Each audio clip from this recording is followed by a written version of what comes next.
if we start substituting leather out for other materials, inevitably what we're going to replace them with are synthetics. Okay, so we're talking materials there that are made, for the most part, from virgin raw materials like oil. In China, they are now looking at using coal to make polyester. I think everyone can agree that if there's one thing that needs to stay in the ground as far as climate change goes, it's coal. All right, so there are pros and cons for every decision that's made in this area. I mean, if you look at a lot of the sort of people who want to talk down leather will often talk up things like vegetable-based leathers. There's no such thing, obviously. Leather is an animal product by definition. But if you look at things like Pinatex, pineapple leather or apple leather, mushroom leather, these things are always sold as environmentally sustainable, ethically sound, cruelty-free alternatives to leather. There's no cruelty in making leather. We've already covered that because the hide or skin will be there regardless. If you don't use it, it just gets thrown away.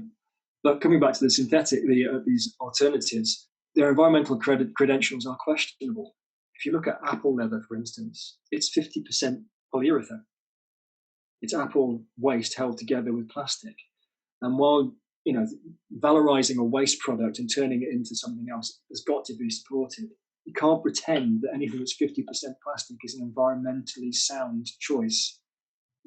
Pinatex is about 25% of a substance called PLA, polylactic acid, which is lauded as a biodegradable plastic, which is technically true, but it's only biodegradable in industrial composting conditions, which means being exposed to 60-degree heat in a composting condition.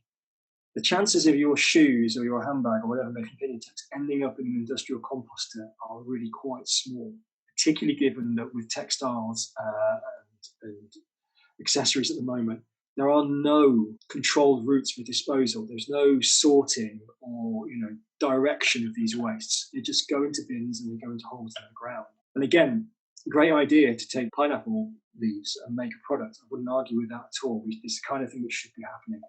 But people need to be very aware that they're trying to sell you a product, and you need to understand what those sustainability claims really mean.